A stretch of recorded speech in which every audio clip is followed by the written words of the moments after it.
I seen your video, man, and I'm like, he's only this age, bro? He's speaking like that? That's crazy. And then Jordan Pierre, the voice of a generation, talked about how some voices are heard, others are felt. Jordan Pierre does both. Here at Newhouse, our students always come first, which means today, where free speech is paramount, a student gets the last word. Please welcome Jordan Pierre. I always had a voice, but my step-pops, he had a mural in the house. And on the murals like Malcolm X, Louis Farrakhan, you ever seen Gandhi, and they show all the black leaders, but under it had the list of names. And I remember he told me, he said, yo, Jordan, I want you to look at each name on the list. The moment I seen it, I was like, oh yeah, that's my meme. Speaking, I'm not even gonna lie, like, it's a real skill that everyone needs to have. It's a lot of power that comes with it. some of the things that you could say, could be detrimental and also it'd be beneficial. Like 90% of the media that we consume is controlled by 10 people. Country is governed by its public perception.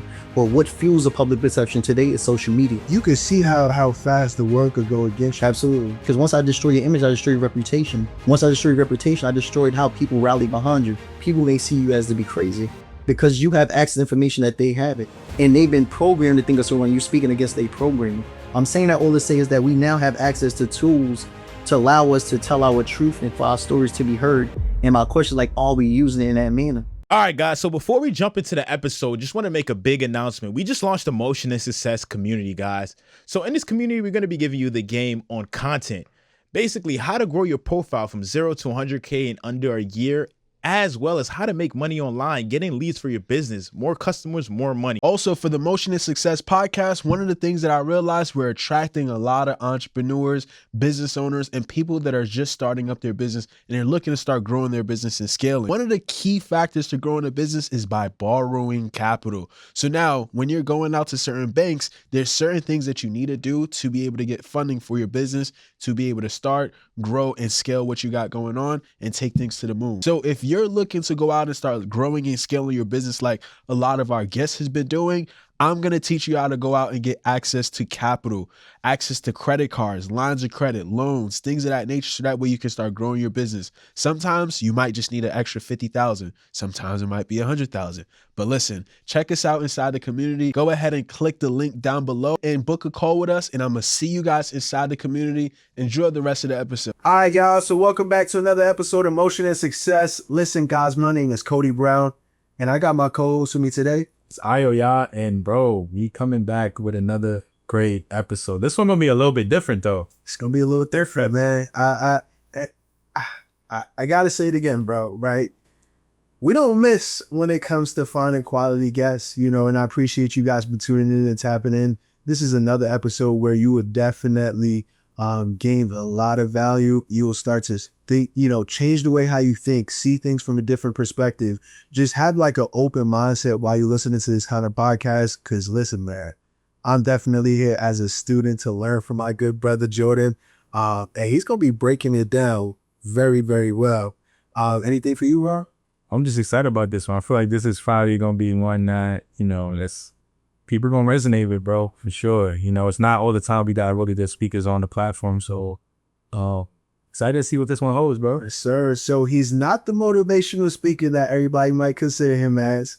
He is a scholar. My guy is he's a thought leader. He is a person that's a leader. He is a journalist. He's the person that is really at the forefront, and he's doing a good job, man. So Jordan, go ahead, introduce yourself, bro. Yeah, you could do a better job than I could. Absolutely. Well, it's a pleasure to be here. I first want to thank you. I know we were trying to set this in motion. Now we got the Motion Success Dome. So it's a pleasure to be here with y'all. So yeah, what I consider myself to be a scholar, my activist and a media critic, but definitely a journalist. I went to Syracuse University. I got my bachelor's in broadcast and digital journalism and my master's degree in television, radio, and film. What I do now is I travel different colleges, institutions, universities, as well as schools, and that's about the power of media. Because I'm starting to see that we've seen a generation become what it is that they watch. What I mean by that is what you watch impacts how you think impacts how you behave, and how you behave as well the configuration of your identity. And we starting to see that. I don't think we as mindful of the importance of image, but also how what we consume impacts how we think and who we are. Got it. What's so crazy, bro? Like I seen your video, man, and it was your Syracuse video, bro. Like it was your Syracuse video, and this was probably like 2-3 years ago. And I'm like, yo, this dude is he going yo, I'm like, he's only this age, bro. He's speaking like that. That's crazy. And then a few years later, a few months ago, actually, fast forward, we was able to get the chance to meet each other, and I was like, damn, that's crazy. Like, I just seen him on a platform talking in front of 30,000 plus people, and we got the opportunity to meet. So I'm glad we was able to be connected. Seeing you was tapped in with Elias. Girl, I'm like, yeah, I definitely gotta be in that some boy. Is he know who I know. So that's how we build the village. Like, I feel the same way too, because I remember I had seen you. I think it was probably one of LB's event. I'm like, yo, you look familiar. And then I think I went on her profile when I finally got you on IG, and I'm like, oh, this is where I need from Syracuse interview, because I remember watching it back before even motion and success existed. I'm like, so there's speed, exactly. You know what I mean? So it's definitely good to finally have you here. Definitely want to jump straight into it though. Wait, before we jump in, I start. So you last look out. So do you think Syracuse will ever be the same after that speech for him? I believe let's talk. So I mean, first I didn't initially want to go to Syracuse. I wanted to go to Morehouse. Really, as Morehouse was the first school I wanted to go to. That's in Atlanta, an old boys college. I wanted to go to Morehouse because at the time, I felt like the only place that could effectively educate me on how to navigate the world as a young black man would be a HBCU. Right. I'm like, Morehouse, I heard Martin Luther King, various leaders that came out of Morehouse. I'm like, that's the place I want to be. I wound up not getting accepted with the full ride scholarship as I thought I was going to get it. Syracuse gave me a full ride scholarship, right? Because I got accepted to the HELP program. Well, I'm saying that because it's important, because a lot of times people want to say, if you go to college, you graduate with debt. It's like this narrative being pushed on podcasts. But it's important for us to understand that there are avenues and pipelines to get into school and leave debt free. So Syracuse costs $85,000 a year. 4 years, that's $340,000.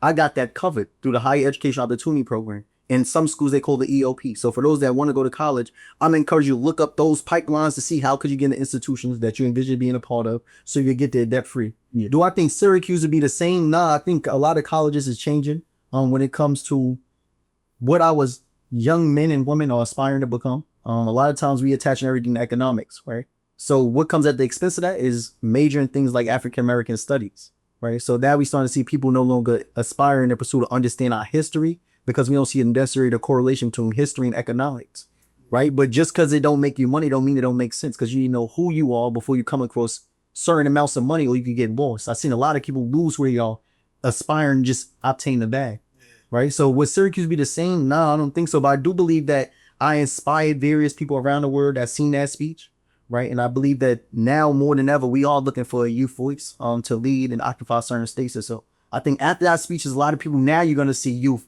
when they get the platform. They like, oh, I want to shake the room like Jordan. I want to do what I seen. So now you're starting to see a wave of young people taking platforms and wanting to speak their truth. But prior to that, it was like a lot of silence going on. But now you see people getting brave. And I often say, like, we all have the ability to be a reference, right? And what I mean by that, like, it's through you that certain people start to understand that certain things are possible, right? But it's only through you being that reference. Some people needed to see me to go like, oh, nah, but that's possible. Feel me? Through y'all doing what y'all doing, people say, nah, I can have my own podcast. That's only because I seen somebody in proximity do it that I know that is now team. So I don't think Syracuse be the same, but we seen the landscape change on what people speaking Paul at their graduations. Yeah, I can see it on Instagram. Yeah, I ain't gonna take no credit, but like everybody had they role up there. I ain't gonna lie, bro. Most times in the graduation speech, people are already exhausted. They hot, and they fine. Like the bird, bro, they just won't walk across the stage. But I feel like some graduation commencement speeches you just won't never forget. You know what I mean? I feel like one of yours is probably one of those ones that a lot of the students did that was inside the stage. Inside the arena or wherever you guys had it. Probably, it just won't. It won't forget certain things like whether it's the students, whether it's their parents, it's their family. You know what I mean? There's just certain that just won't leave them. Absolutely not. Yeah, I don't think so. Yeah, I agree. I think that's my man. Yeah. And so now we could jump into it. I was gonna say, cause with that speech that you had, coming from a young person, really set out, cause a lot of times is you gotta go through a whole lot before you kind of get that type of wisdom to be able to go out and give a speech, which is why we don't see a lot of young especially young men out there giving out speeches. So, you know, pretty sure you grew up out here in New York. Yeah, bro. So how was life growing up? And how'd you end up, you know, becoming such a powerful? Yeah, so I was born and raised in a single parent household to the age of 5. That's when my father had left my life. And then my stepfather came here, right? So one of the biggest, vital roles that was played in my life is of my stepfather. Because I believe that us as young black men, there's certain things that we only can learn from a man. And he told me certain essential rules and tools that I applied to who I am now. Like some of the things I went to Eagle Academy, which is an old boys school in board uniform. He always tell me that prior you're playing the defense for performance. So the night before I have to iron my uniform. As I get older, I start to still implement those same things I was taught as a child. Another things he'll tell me when I'm 6, 7 is like, just because it's popular or just because it's a trend don't mean it ought to be followed. And just because everybody doing it don't make it right. Things like that, now it make more sense. We live in a time period where we believe because it's a trend that we all need to be doing. People just want to do the trend, whether that's music, hip hop, fashion. It's like we just following a trend. But I was taught at a young age, it's like, just because everybody doing it don't mean that it's ought to be followed, right there. Why he was telling me, because in Eagle Academy, you're supposed to wear black shoes. Everybody else will come with their newest sneaker. I would have the new sneakers, but he's like, that's not uniform. I'm like, but everybody else wearing their sneakers, just because everybody doing it don't make it right. So now I get old, I'm like, oh, I ain't bet. So now it's I got a different discernment when I'm filtering or consuming content. It's like, no, I like what's going I can see what's taking place, but just because everybody doing it don't mean that's what I'm supposed to be doing. Right. So I think that was the first thing. I also had an older brother. He was more like the streets, right? I was more like the church boy, the scholar, the going to school. Everyone said, oh, look at Jordan. But they always were reaffirming when I was a child that I'll be the president. They're like, yo, nah, he gonna be the one to make it out. Like, he gonna be the president. So even as a child, my village reaffirmed me. You feel me? And yeah, my older brother, you know, seeing what he been through, the friends that he lost through the streets, I never aspired to want to be a part of that. So when I look at our generation now, I'm like, if we have seen what the byproduct of a certain trajectory is in life, why would we even go that route? Yeah, I seen my brother lose friends. So it already deterred me from that. I'm like, nah, I don't even want to pursue that. Because I seen what came with it. I remember seeing my brother cry. It was so bad, and how it like programmed me is like, if the phone ring around 2 a.m., we already knew something negative happened. So at 2 a.m., my brother not home enough. I'm already thinking, oh, my brother probably died. Like the phone ring, we automatically knew, because most times when we answer the call at 2, 3 in the morning, somebody got shot, somebody died. So now how that trends over when I get to Syracuse, getting calls 2, 3 a.m. is different now. Yeah. These 2, 3 a.m.s might be girls, might be your mans coming to a party. But I used to tell people, don't call me at 2 or 3 in the morning. Because it's triggering something. Because if I wake up and I see a missed call at 2 a.m., I'm thinking negative. Right? So that's how like childhood experiences impacted just how it programmed me growing up. But yeah, just being in the neighborhood, I seen a lot of death through the hands of guns. I lost a lot of friends. I seen my brother lose a lot of his friends that I consider to be older brothers. But through it all, I feel like the village always looked out for me. It was times where there's going to be a shootout in the park and they call me J.O. in the neighborhood. So that, yo, J.O., go upstairs. And the thing I say to our generation, like sometimes you just need to listen. I think a lot of times we get curious about all the wrong stuff. Like they said, Jordan, go upstairs, bro. They had walked into the building. No, I'm going upstairs. I never seek to know what went on. I had to be in a house before it got dark. I had a curfew. All these things I had, but I listened. It was like, yo, J.O., be in the house before the street lights come on. I went home.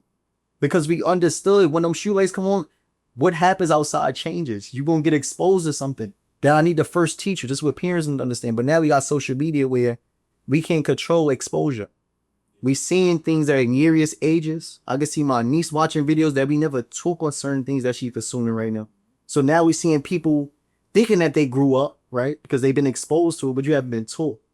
So now you want to pursue a route that we haven't taught you on how to navigate. So that's what the growing up experience was for me in Brooklyn. I just seen a lot of stuff. And for me, I just knew I wanted to be something different. I had a village that reaffirmed that I'd be the president.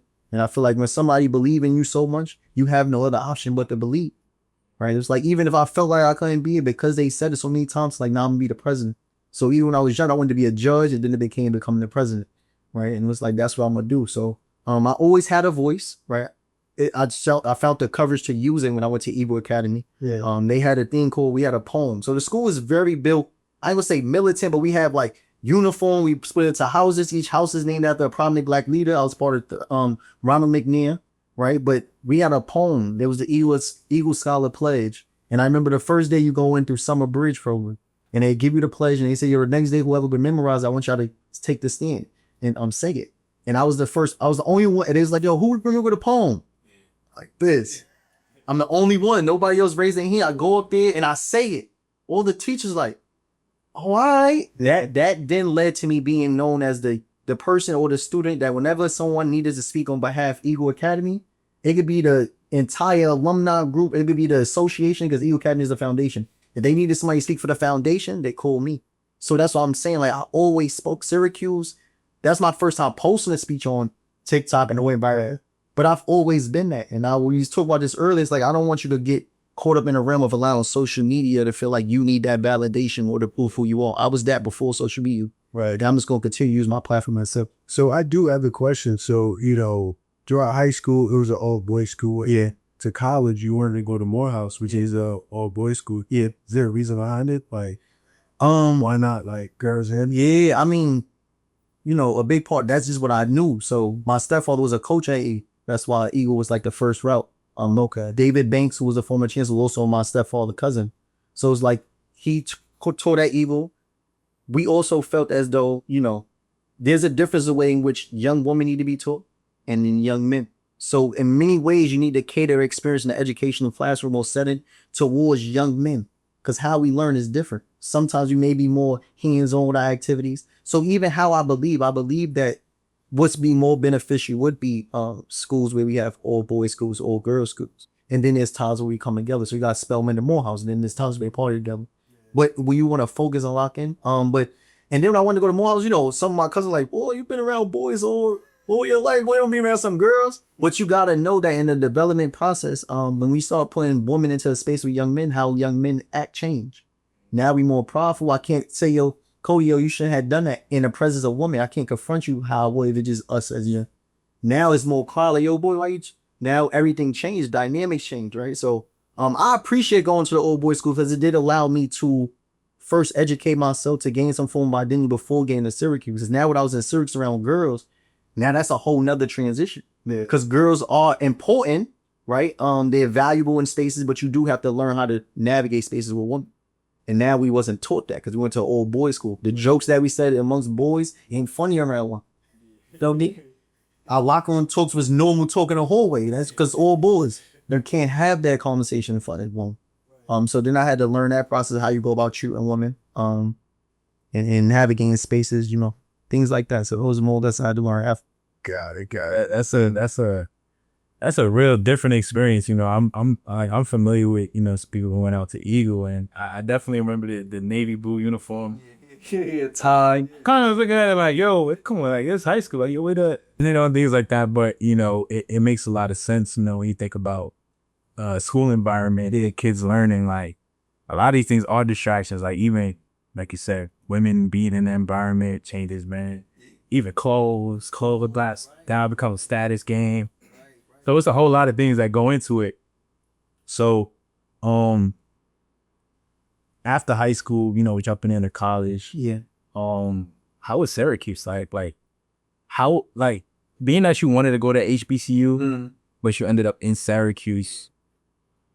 Like, how is the population in here? Like, is the majority? Yeah. So it's 22,000 students, right? At least at the time I went there, which means that was 15,000 undergraduate students, 7,000 graduate students. That equates to the 22,000.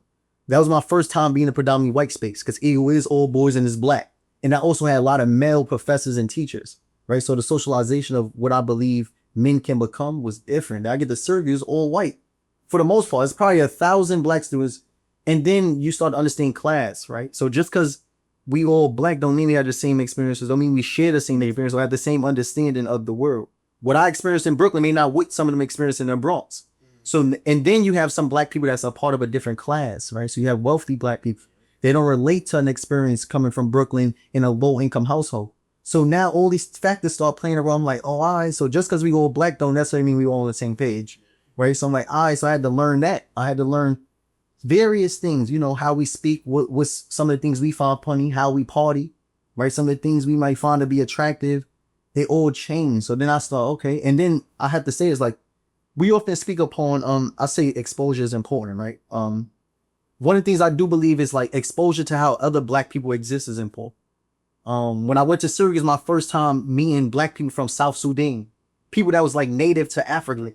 Growing up in Brooklyn, I was mostly around people from the hood. I never met somebody from South Sudan. somebody that's from Nigeria, from Ghana.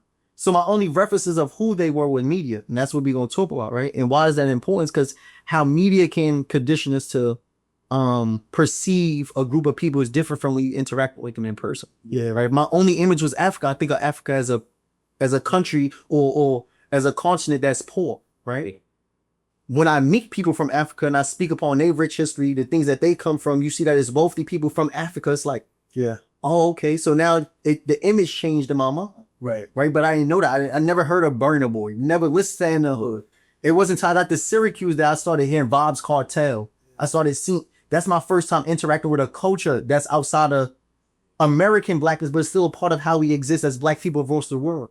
Right. So I was also exposed to how black people exist. And then I got to say this too. Most people in my family are more light-skinned. The football team in most collegiate institutions is going to be black men from the South. Yeah. They dark skin, they big. It's my first time seeing that. I'm like, oh, I like this, right? So even outside of seeing white people, it's also my first time being exposed to how other black people exist outside of what I was exposed to in the hood. So now I'm like, there is some black wealthy people. You could be black, wealthy, and legit. So did it? You mind if I ask this one? Yeah. So did it force you to do the fit in? You know, like where you gotta change, you know, the way how. Oh, that wasn't me. I think So you both from the slaves and then So language is important in all spaces. I feel like when I first went there, I definitely rubbed off a lot of people wrong because how we speak, our mannerisms in Brooklyn is different culturally than other places. Yeah, right. I never felt like I needed to fit in though. Since when I went in the first thing, I always had my voice, right? And a lot of times people wasn't speaking to what I was speaking to and how I was. So that was my pull. You feel me? It's like, nah, I like JR, I like how you carry himself. So people already gravitated to how I was moving, right? So I never felt like I needed to change that. I say it was certain things I did have to, you know, all right, JR, how we say this may have to change. Language, certain words like that we would never use in conversation. They use these in conversation. Right. So I felt like a big part of college was they was placing labels upon our experiences, but we just go off the experience and we use our own diction and language in the hood. But when you get into a collegiate space, they put academic terms towards what we know most. So I think that was big, but I feel like I was one of the people that even you could see it through his speech. It's like, you know, what he really stood on, what he stood on. I became more educated. What I spoke to changed how I may speak and articulate certain thoughts change, but who I am at the core, I'm always been for the people. And my focus on that. So yeah, I feel like I really need to change it. Anything, I think some people said Jordan need to learn how to shut up a little bit more. Right? It was sometimes he told too much. Wait, I made a lot of people, I could say I let people uncomfortable in the right ways. I mean, there's times where you need to be more couple for progression. Right? So people, and I feel like I give a lot of people hope, administrators as well. Because it's like, damn, read it. Like that's the message the youth need to hear, but none of them saying. Right? Or they may not even feel inclined to say it. So when I go and speak, it's like, it seems like I'm an elder, or most people think I'm older than what I am. Right? Yeah. Because of what I'm speaking to. But it's like, nah, bro, we needed to hear that. I'm glad you said it. So I never feel like I really needed to change. I feel like my message became more refined. I'm glad you mentioned that part, me like seeing how other black people existed. Yeah. Even for me coming up, like I'm a first generation coming from Nigerian. Like I couldn't really like relate to some of the black Americans growing up. So it was like, even though I was American, like I was born out here, but we just had very different experiences, like in terms of, you know, background and things like that. So they couldn't relate to what I'm seeing at home, and I couldn't relate to what basic like. So hard, like the whole like. I understand the slavery aspect too, but it's different for you. But just like I already got that generational trauma of having, you know, ancestors that was like enslaved and basic. So, you know, it was just like you got to also think about how other people see things, and so it made a lot of sense what you mentioned over it. And then even coming from Brooklyn too, like it's the same thing here. We around a lot of black people in Brooklyn, so when we step out and we feel small in this space, we're like, damn, a whole lot of white people. So, you know, it's crazy you mentioned that, you know, about Syracuse. So like throughout your years there, like, were you like focused like what majors did you pursue? Did you have like did you want to change majors? Yeah. So when I came in Syracuse, I came in undeclared. A lot of people don't know you don't have to always pick a major to get to the school. Was undeclared. That's or undecided, some people may say, right? So undeclared meaning I did not declare my major or my height. I came in undeclared. They take you to do arts and arts and sciences. So you come in undeclared and then you take what they call your prerequisites. So a certain class that we all got to take to meet the requirements. And then I declared my major during my transition from my sophomore to my junior year. That's why I declared my major in broadcast digital journalism with a minor entrepreneurship and emerging enterprise. And then I did the 4 years, well, the next 2 years that way. And then I declared my master's degree in television, radio, and film. So yeah, when I came in undeclared. For me, it was more like, I just need the exposure. Like, yo, get me there. Let me see what's going on. Once I get there, I'm going to figure it out. I think a lot of us scared to take certain steps because you come from families where a lot of people haven't even been to college, right? So being a first generation college student is something different because there's some things I can't call back home to gain assistance on that. I gotta learn through the experience. So when I get there, I'm learning through the experience. It's a good and bad thing. The bad thing is you making certain mistakes that could have been avoided if you had that advisory at home. So I couldn't make certain phone calls because they didn't been there. They wasn't in that space. So I had to learn it, and then I had to build out a template for those that's coming after me. So when I went to Syracuse, yeah, I went undeclared. I went emotional, like, let me figure it out, let me see what it is. But that was my first time also leaving Brooklyn, leaving the hood. I think that's another thing. So what I often say is that there's two forms of exposure.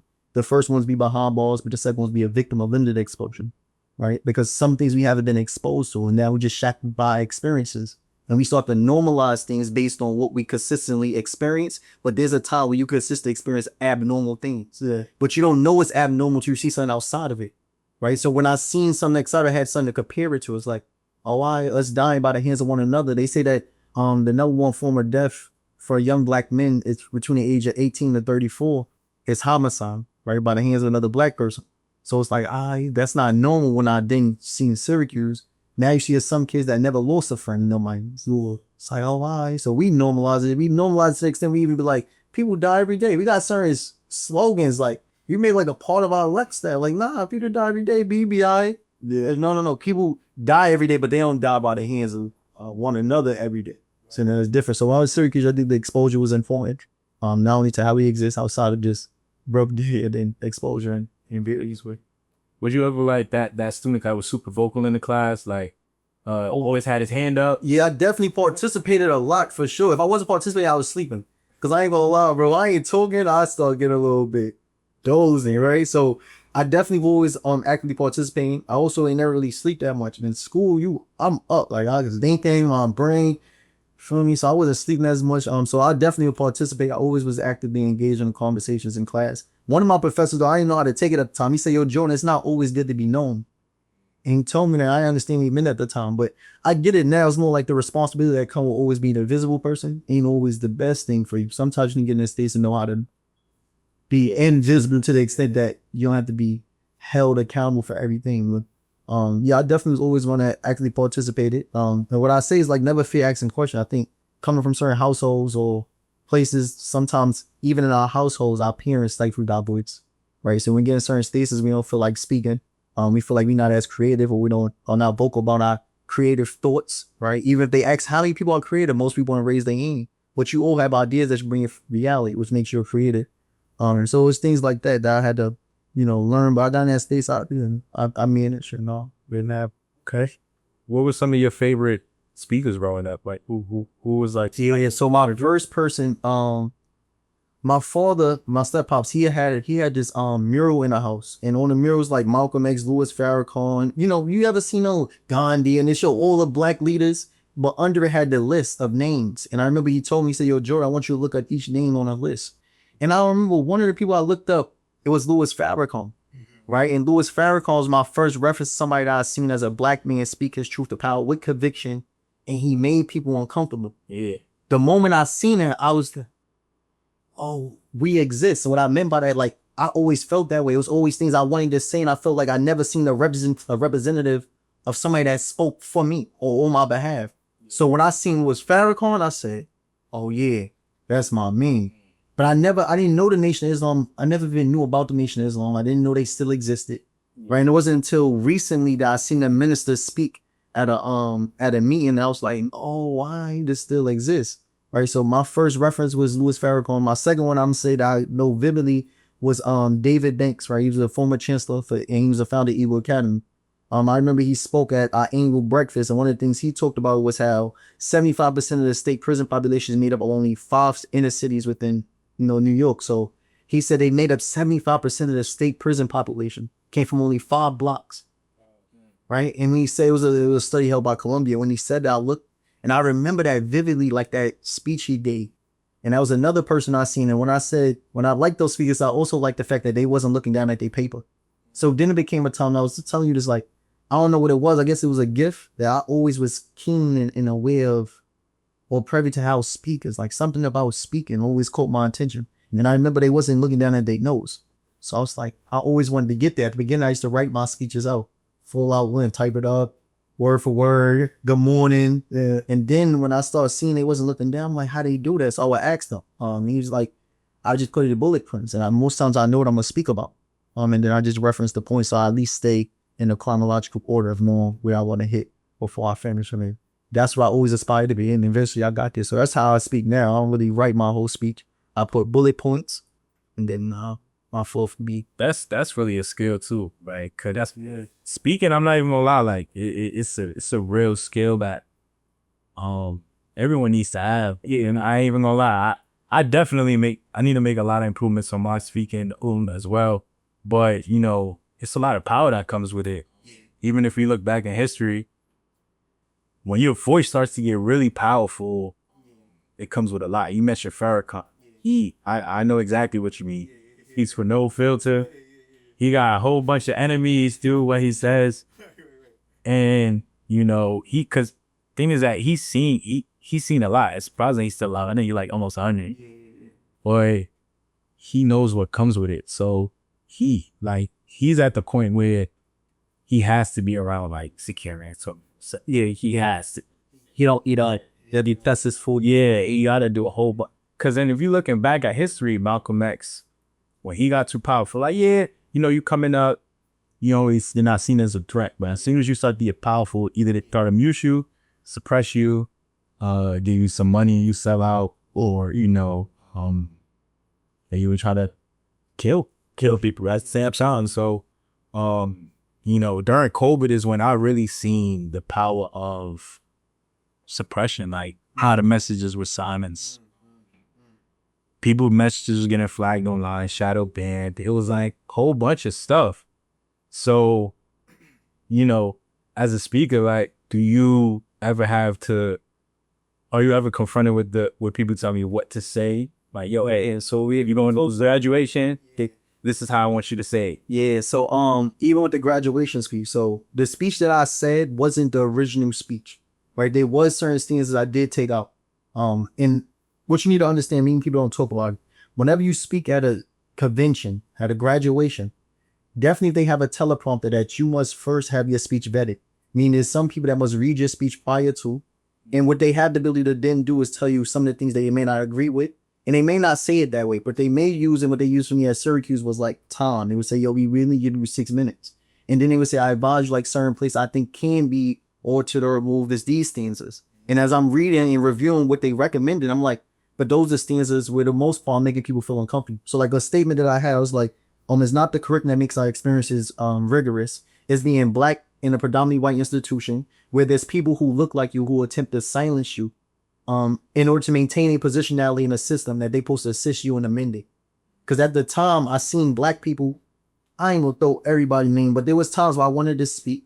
And there's speeches that I said, nah, I'd rather not talk. Because what I used was analogy between like an old stove. You ever had the old gas stoves? And yeah. So there's a time when you click, click, click, and you turn it on, the fire go. But if you turn the nozzle too much, it extinguishes, right?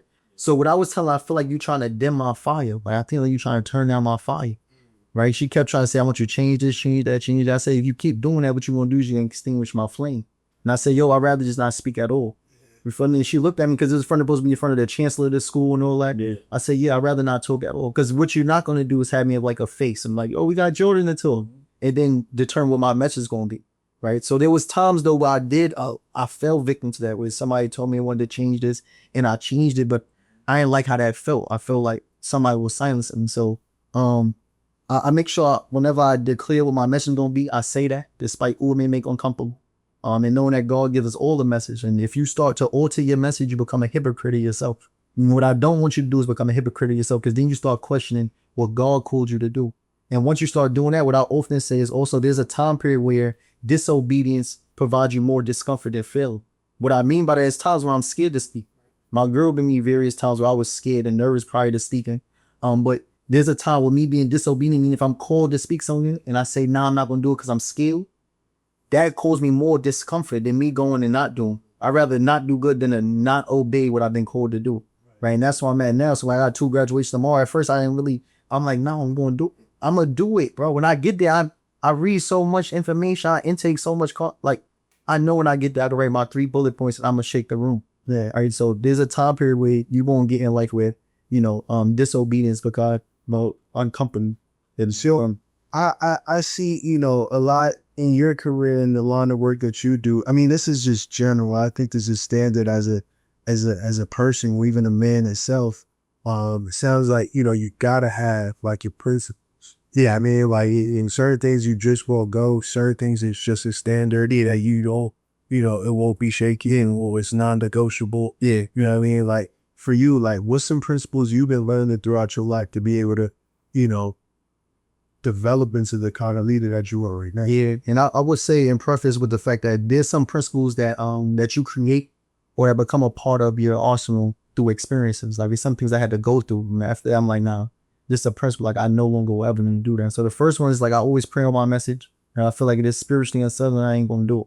You know what I mean? The second thing is I don't speak because of the money. Yeah, because there's times where I've been asked to speak for a certain amount of money. I'm like, if I ever think I'm gonna do it because of the money, that's the wrong intent. It's like how many youth I want to speak amongst, what's the theme of the event, and why is it that you're seeking for me to speak?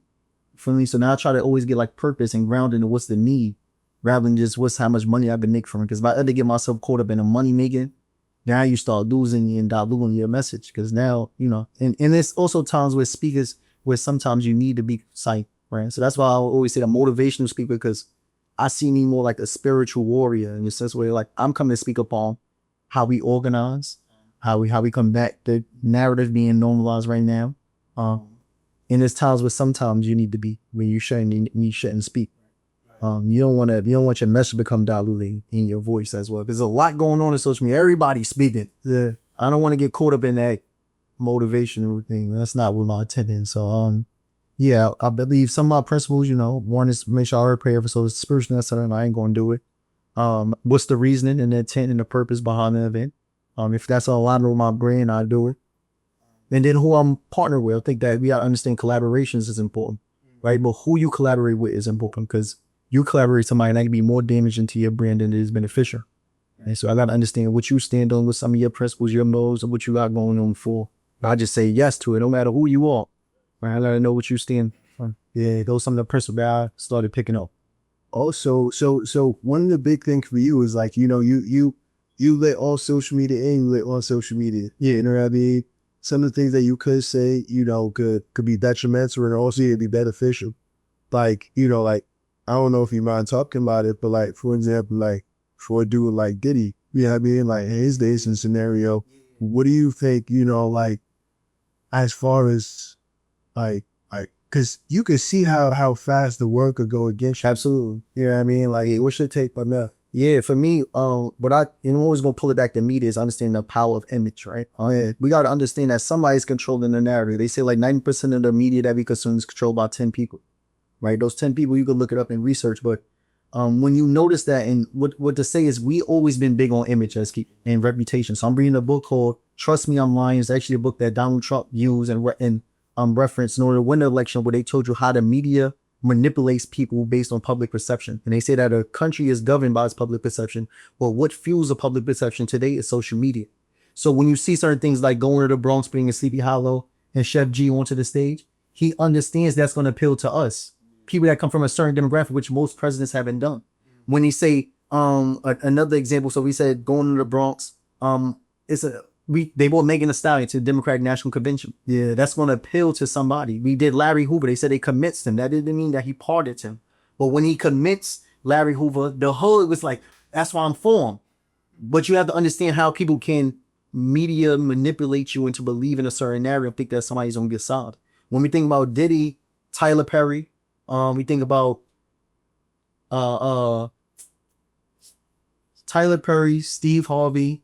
We think about, I don't forget his name. My man, Bill Cosby. So what you want to know is that the reason to why they're in the positions is not because of necessarily the actions that they take, right? But the stinks. Before Diddy did that, he was at Earn Your Leisure. He was at the Invest Fest. He talked about wanting to gain ownership of Ciroc. This family that owns most of the spirit companies. And he made that statement. Now you're becoming a threat because they want you to maintain a position of inferiority. When we think about Bill Cosby, he wanted to buy NBC. But then they talk about killing a woman. So I had to destroy your image, because once I destroy your image, I destroy your reputation. Once I destroy your reputation, I destroyed how people rally behind you. Another thing, Byron Allen, who is also known in the media space, he's a billionaire, owns different media companies, but mostly like weather chambers. Byron Allen used this thing called the 4Ds. He said, this is how they use this to destroy your character. He said the first one is to dismiss, is to, he used 4Ds in his conversation, this interview that he did, but he was talking about dismiss, destroy, discredit, and then devalue. And what he was saying was these are the 4Ds that they walk you through in order to start to make you feel or appeal in media as somebody that's crazy. So another example got to use is Kanye West. Kanye West, with his interview with academics, when he said there's someone controlling the narrative, and he used like an analogy. He was like, yo, but imagine if there's a group of people sitting there like, yo, we want him to look this way, that way, and let's do it. What we got to understand is what he was talking about. People that's educated understand exactly what he's talking about. And what I'm going to reference, right? So there's a book called 1984 by George Orwell. He talked about a totalitarian state and how media can be used to manipulate people. Also in 1984 was a commercial by Apple when they first released the Macintosh, right? In the commercial, the woman runs to the screen. She throws this hammer to crack the screen. The screen was supposed to be symbolic of what they call Big Brother. And Big Brother is supposed to be like this dictatorship that controls the minds of the masses. So when she threw the hammer and cracked the screen, it was like, I'm breaking this control over the minds of the people. And then the Apple screen appeared. But that just means Apple replace who controls our minds, right? So I'm saying that all to say is how media has played a role in manipulating what it is that we believe. Steve Biko, he was a South African activist. He said, like, the most powerful tool in the hand of the oppressed is the mind of the oppressed. What I'm starting to notice that the most powerful tool is media, because whoever controls media could try and control the mind of the masses. So now we have to understand how we are being programmed.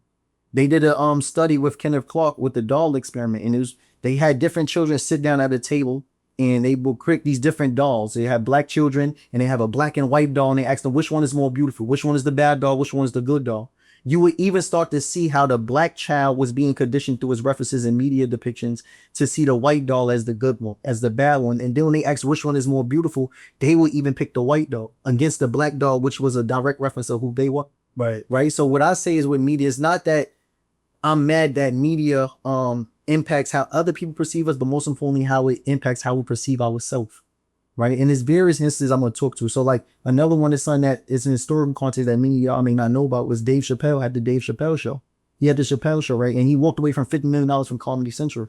But you got to understand, why did he do it? He did an interview with Oprah where he spoke about it. He was like, not only did he feel like he was being socially irresponsible, but that he felt as though when he was in a meeting with these white executives, he was playing one of the episodes for the season 2. And it was a laugh that he heard from one of the white executives that he looked at and he was like, something about that laugh. Like, I know when someone's laughing with me and when they're laughing at me.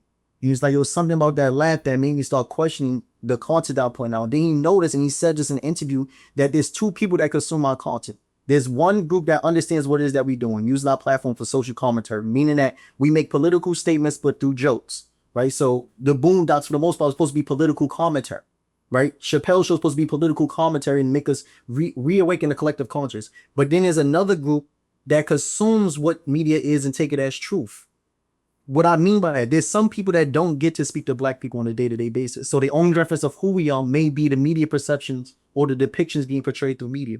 This is why I don't like baddies, because there's some people that may look at baddies. Baddies? No, Baddies the show. Like, it's on Zeus Network. Probably not even heard of it. Damn. So Zeus is crazy. Right. Why I don't like certain depictions of who we are, because there's some people that take it as truth. So if our black women are being portrayed to only be vital, there's some people that never spoke to black women.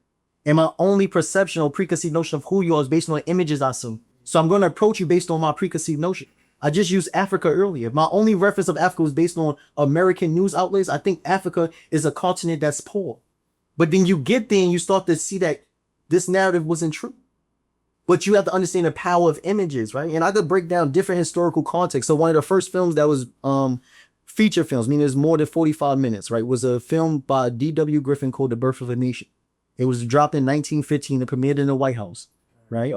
In The Birth of a Nation, what they did was they portrayed us to be ministers to society as black men. But why did they do that? Because if you depicted us to be animals, to be ministers to society, they didn't use that depiction to justify the acts of the KKK. So when the KKK came around and was hanging black people, it was more like they helping to civilize beasts. But I had to first get you to see black people in a certain way and get you to see yourself in a certain way to justify the actions of a white man. You get me? So now we starting to see the impact directly of images. And then what's worse is that Birth of a Nation was a film, right? And they depicted as menace to society. And then we created a movie called Menace to Society. Now you see how we have then labeled ourselves a menace to society. The depiction is felt, it felt as if the propaganda worked. Because we once felt to be demeaning to be a menace to society. But we created a film and we labeled ourselves that. You get what I'm saying? Now we're seeing it's being internalized. It's like we have become the labels placed upon us. One of the things I say in psychology is a term called the self-fulfilling prophecy. What they say is that what you attach, the labels you attach to a person, they start to self-fulfill, internalize, and become that label. What I say in media is like you show you a repeated images of what I want you to be. That is what you become. Because how could you aspire to become what you've never seen? If I only show you as rappers and entertainers, you're going to aspire to be that. Right. It's the image.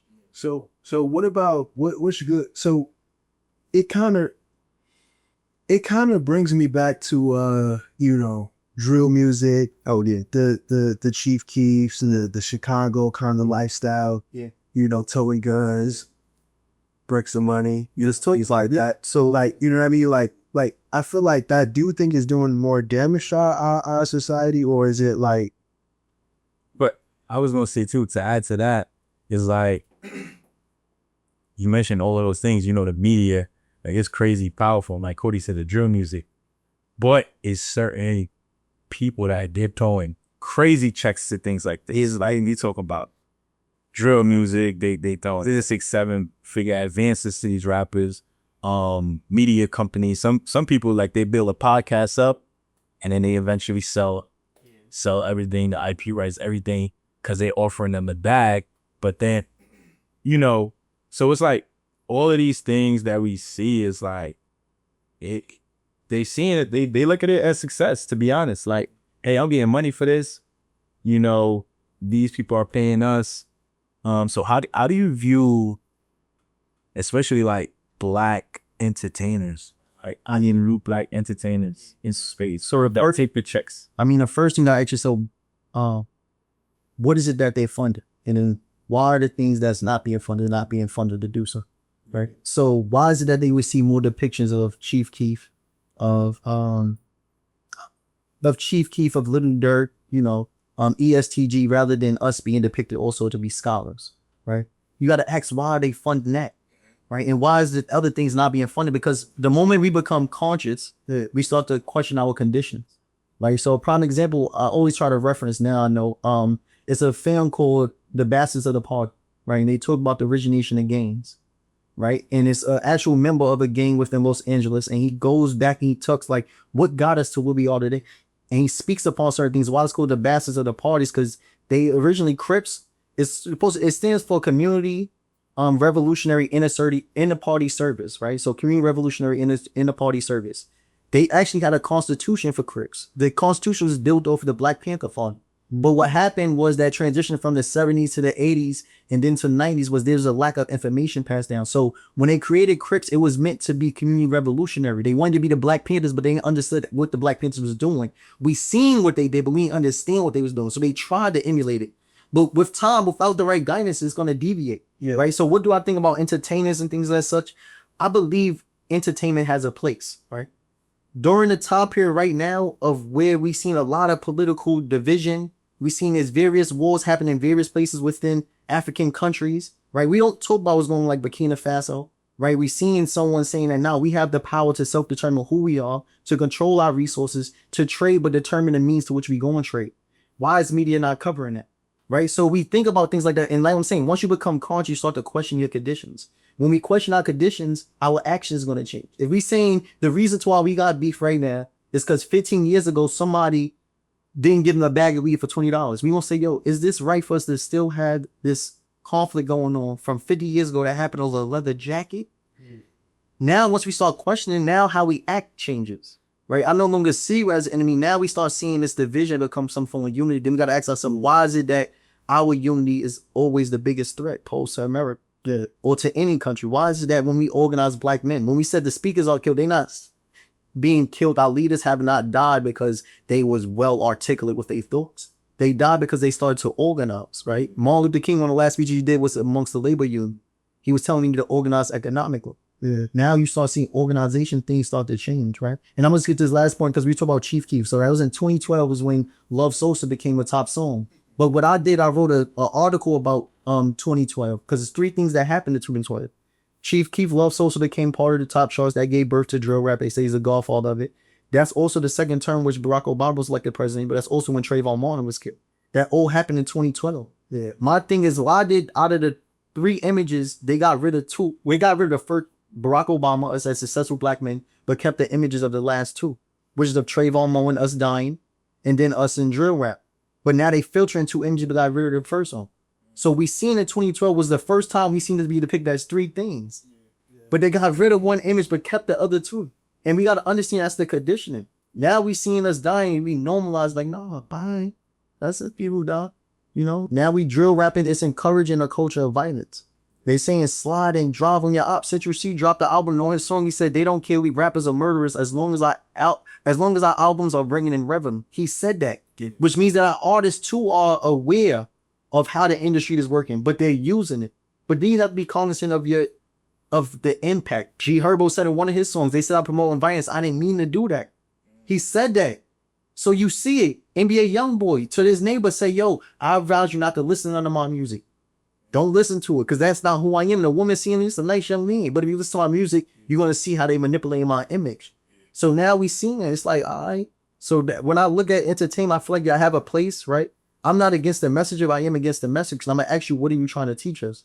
There was a time where music, it's not a time. Hip hop was the first political tool, right? It was used for us to understand our conditions. If you listen to our music, you understand what it is that we're going through. Today, you can't listen to our music and say what we're going through.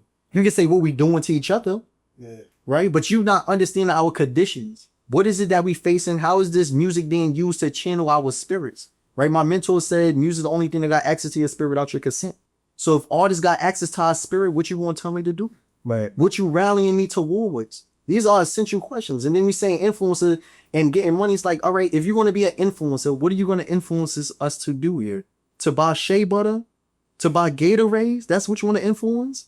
I don't even consider, I don't know. What are you going to influence us to do? You feel me?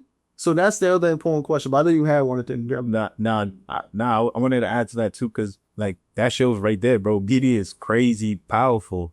And, you know, it makes me think back because you did mention Kanye earlier, was even though a lot of people might depict him as crazy, he said something that kind of like, I think it was the same interview the academics is down that kind of like woke me up. Yeah. And he basically was saying like, you know, they promote black on black violence.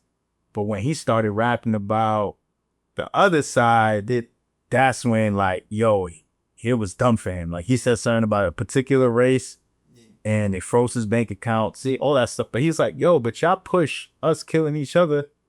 Why is it now I'm saying I'm rapping about something else? Now I'm canceled. I don't got access to my bank accounts, all of this stuff. Like, so they literally almost finished him because of that. Yeah. So just to see like, you know, just how powerful the media is. And you also mentioned Barack Obama too. During that time, there's like a whole bunch of stuff. Yeah, absolutely. We seen a lot of films about the White House down. Only thing that actually woke me up too was when they killed it was a leader Africa. He was trying to bring Africa together, Gaddafi. Oh yeah, Gaddafi. Yeah. That one, the media kind of painted it in a way where he was doing something wrong. Like not until like a few years later, I really dug into it, and I'm like, so this whole thing, like this is what he was trying to do, and this is what he got killed for. So that one, I was like, nah. And then that's when I later start to realize the media manipulates what gets pushed out compared to like, you know, what we hear. So now I understand why, like, we kind of need more of our own platforms. So yeah, to redisseminate our image and our narrative. But I also feel like that's why TikTok became an issue, because a lot of people had a voice on that. Yeah. A lot of people. We also got ancestors earning and that if they controlled you, won't it? Yeah. So it was, the real news started being on TikTok compared to what you're seeing that. Yeah. So it's crazy. It's really crazy to see like this. Yeah, I'm just gonna say, like, when you get access to certain information, you start reading and informing yourself. Yeah. Your perception on the world changes. Now you're looking at it through a different lens. But the opposite effect of that is that certain things that you even once found entertaining no longer entertain. Certain people that you once used to hang around, you no longer hang around. The language that you use change, right? And a part of that is that you then begin to outgrow a lot of people, right? Because you starting to evolve, right? And when you start outgrowing, it's like, now you start feeling a little bit lonely. What you don't want to do is let knowledge to cause you like start living in a silent, right? But that can happen, right? And people will tell you that even when you gain certain information, the way you talk and what you speak to, people may see you as to be crazy because you have access to information that they haven't. And they've been programmed to think of, so when you're speaking against their programming, right? Things like that. Now you shifting perspectives, you changing people's minds, right? And one of the things I always say is like, women give birth to their womb, but a man's womb is his mom, right? So they say, as a man's thinker, so was he. So I always encourage us as young black men at first, he control over our mind, the agency over it. Sometimes that requires you to extract from social media platforms, not consume as much information, because the news is not based on informing you on being conscious. It's based on profit, right? Even in that same book I talked about, it's like, why are we only seeing us dying? Why are we only hearing about passions, the planes crashing, right? Is because we have to find out what's profitable. And often this conversation and dialogue is not what's profitable. So that wouldn't be pushed, right? So it's like, how do we get profit, right? With the college campuses protesting with Palestine, I didn't see no media outlet there to talk to the student organizers and say what's taking place between Israel and Palestine, right? Right. We don't hear that conversation and dialogue being taken. Even when I watched the film yesterday with Aaron McCool, the creator for the Boondocks, he was saying like, if Martin Luther King existed today, we wouldn't know about him because he'd never be on the news. That's the reality, is that when you speak in truth, you can't, you got to redefine success, right? When you start becoming a scholar, right? That's why I'll say a motivational speaker, is because when you become a scholar, you got to know that there's times where your message won't reach the message through the way in which we've been taught. Most people want to attain the national platform. That's why podcasts are now important, because this is how we read the and get our information out, because we may not get on the NBC, may not get on the CNN to say the same message, but through a podcast, we get the message out, right? But when I'm saying redefine success, because success no longer is the national platform. Success is now getting your message out. That could be a podcast. You get me being on Joe Budden, being on Emotional Success. It's like, this is how we now create our own networks, allowed our scholars to speak their truth, and for the masses to hear. So you saw something there. So for these big brands, I feel like it's almost like I feel like the work that people do as far as like the podcasts and like our son and the platforms and the media companies is definitely very important, because these big brands, they understand the power of psychology, bro. Yeah, they understand it to a T, bro.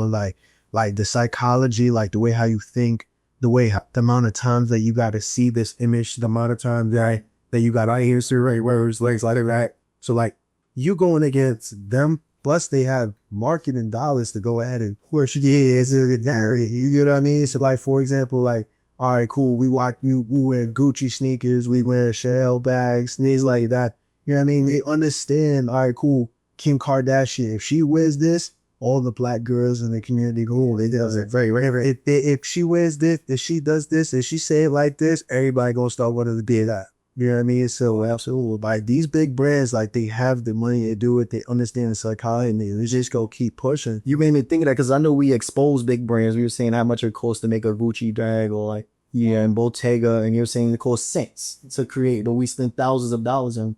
And when they made it happen, in my mind, I'm like, I don't know if they thought that exposing how much it costs to make the items that was purchased was going to get us to no longer purchase it. They forgot that it's a psychological condition. The reason why we purchase these items is not because of how much it costs to create them. We purchase it because we have attached it to being the symbol of wealth, right? We make addition to see that if we obtain the materials, that it made us wealthy, but it wasn't that, right? So then you have the conversation now in our own mind when we talk about economics in that way, when we say ownership, right? Because you can have a lot of material possessions and own nothing.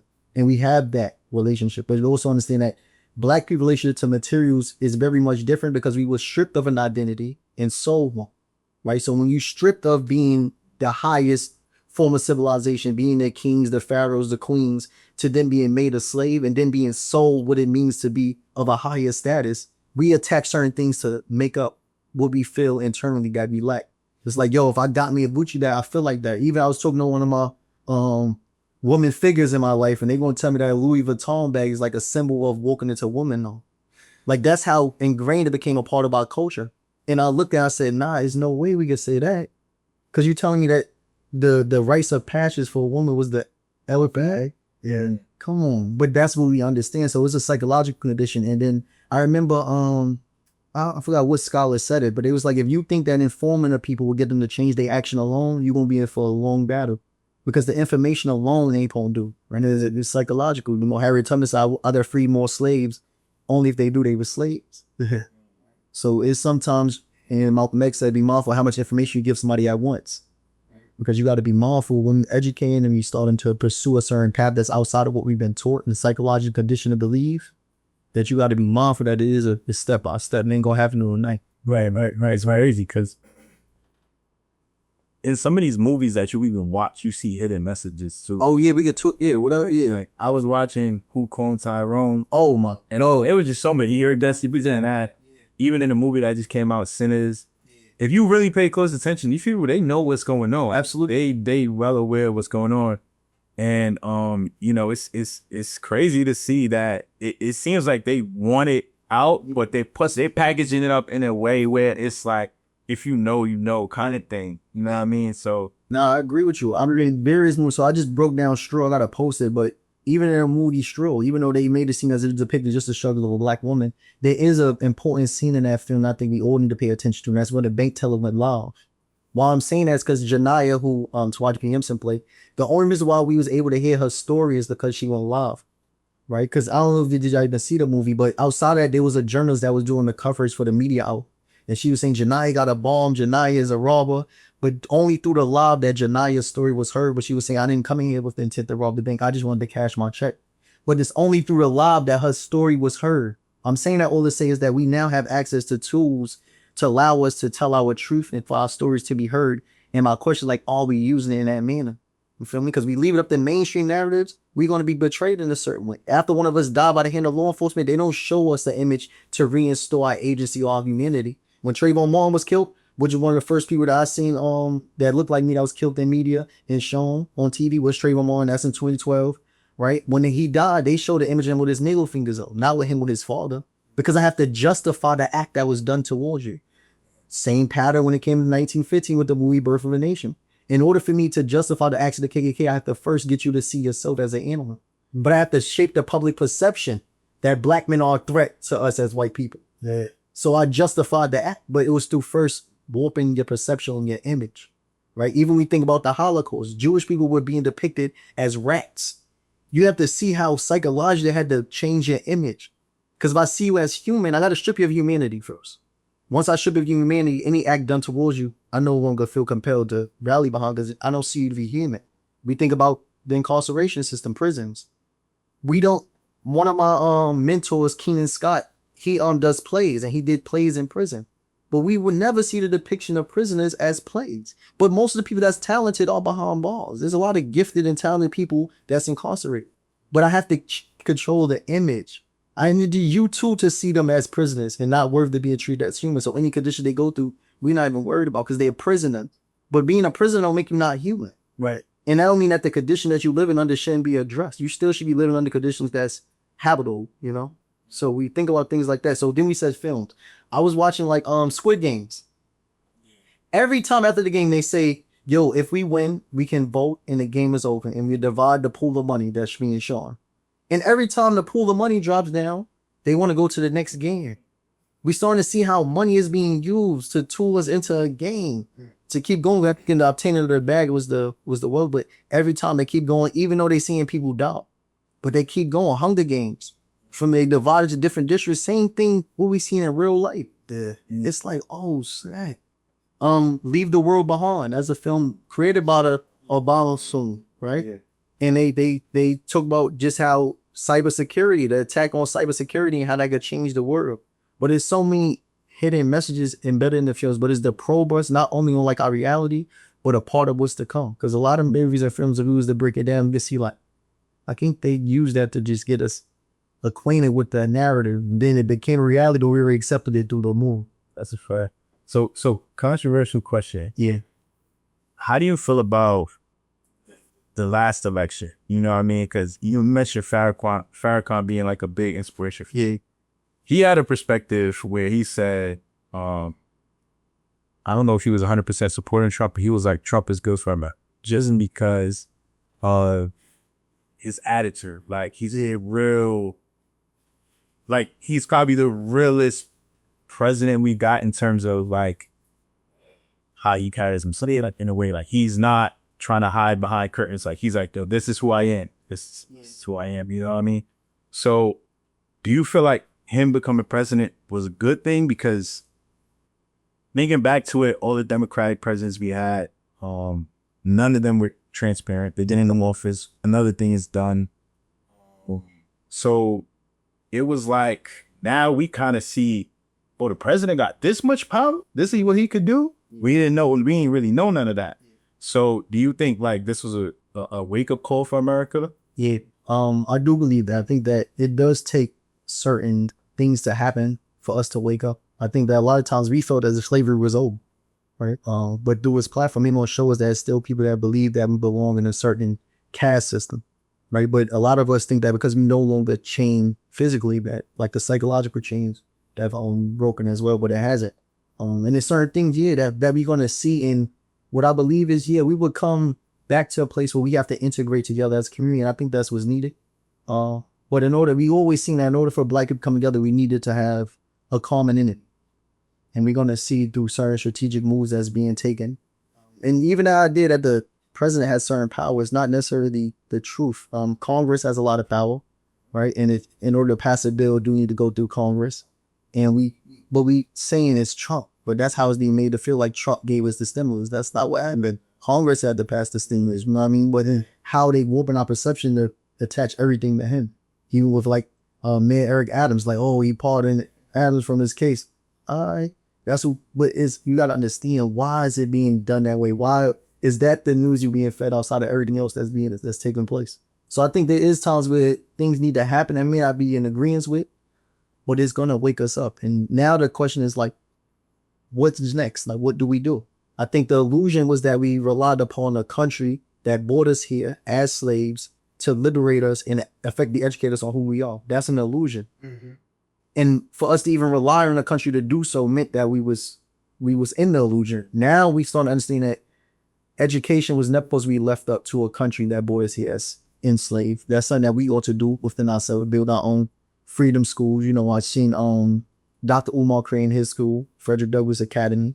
But it is time for us to learn how to self-educate, to start building back this internal system or infrastructure where we start not only educate, but to spend our money with things on it up, right? You say that the black dollar is spent before you even get it, right? So now, Floyd Anderson used the word ethno aggregation. It's like, how do we develop an infrastructure where we start to pull together our resources, our tools, our education, and become self-sufficient? So I think one of the things that's happening with this new administration is that it's causing some of us to understand that, okay, we was in an illusion. And now in order to build something, it required us to come together.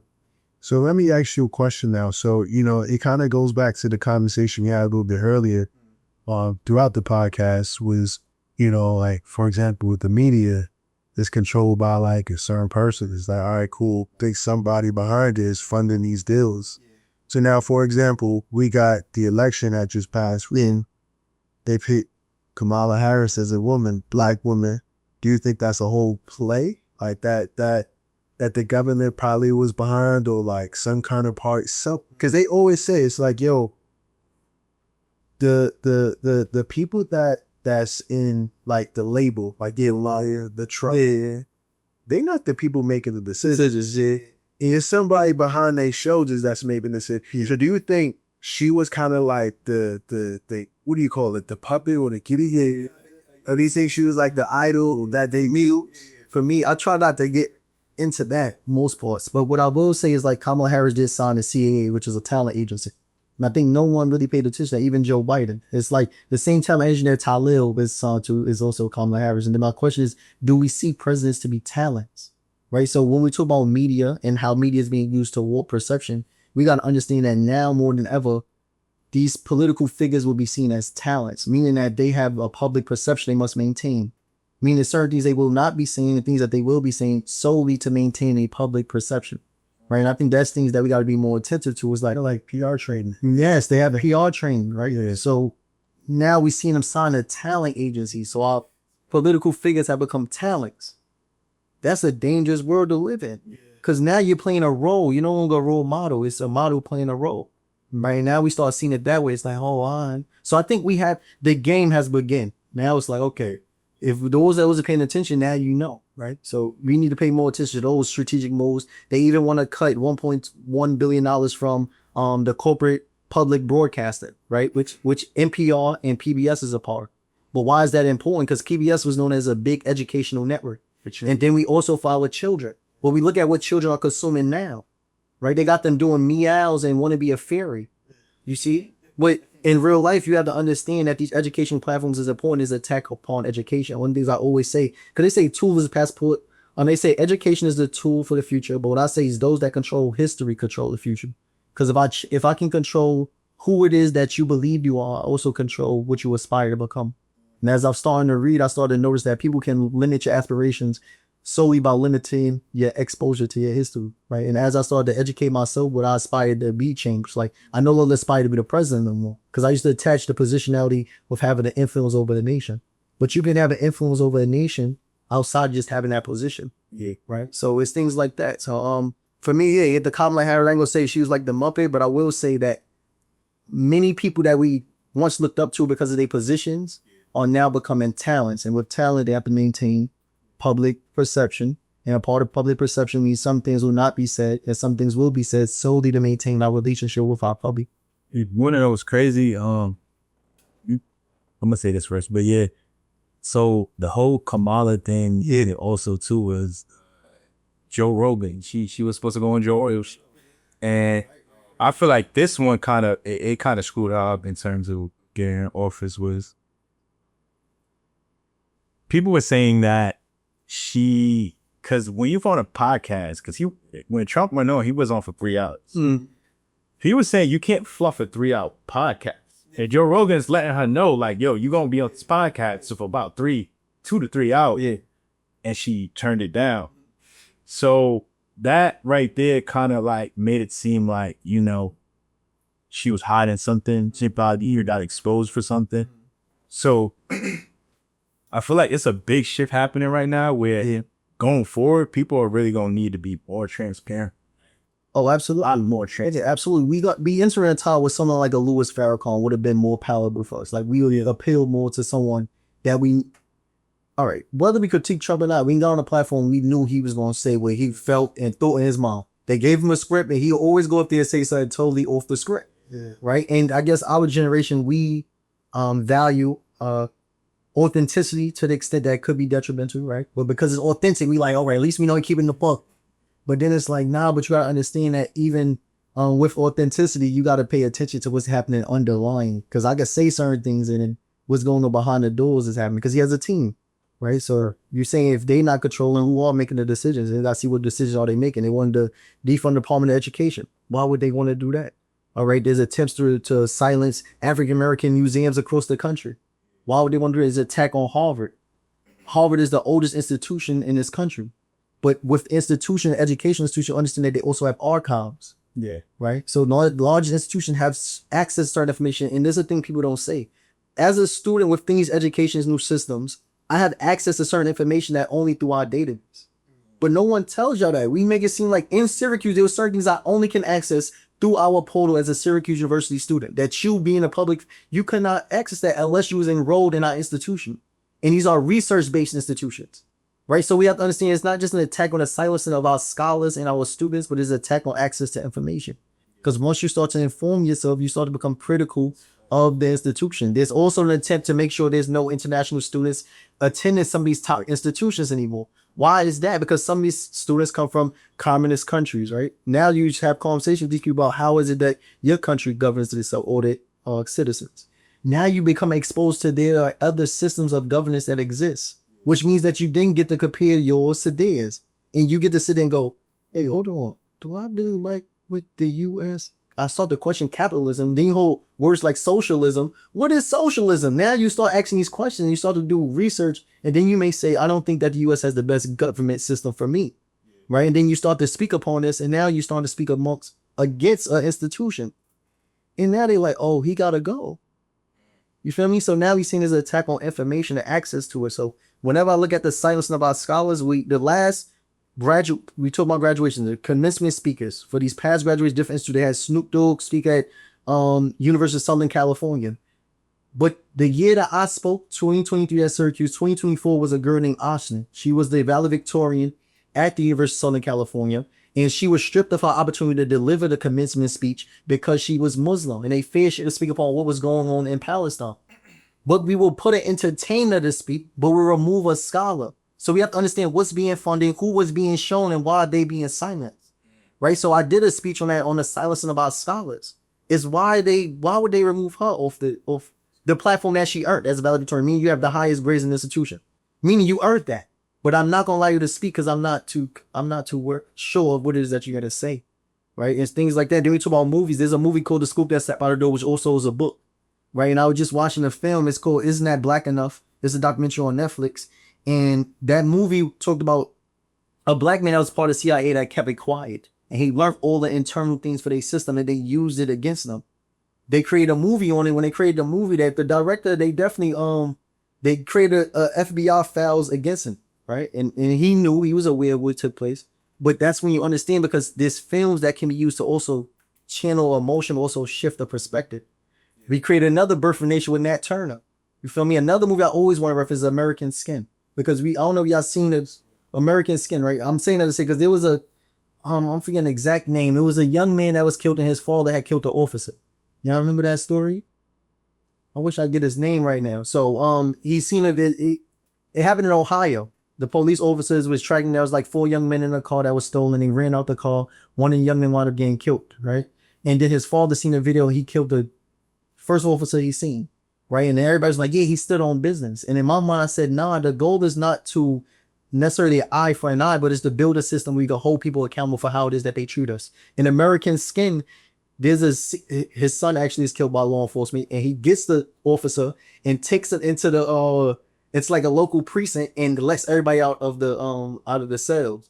And then he holds a trial and he has those that was in prison as the jury. And now you see officers being held accountable by a jury of incarcerated people that can also relate to the father's story. Yeah. And now we're seeing, how do you create a system where we hold people accountable for how it is that they treat us? But it's films like that that can give you a message. But a lot of times we got to pay attention to that. Getting films into theaters is a whole nother thing. The funding, right? To make black films.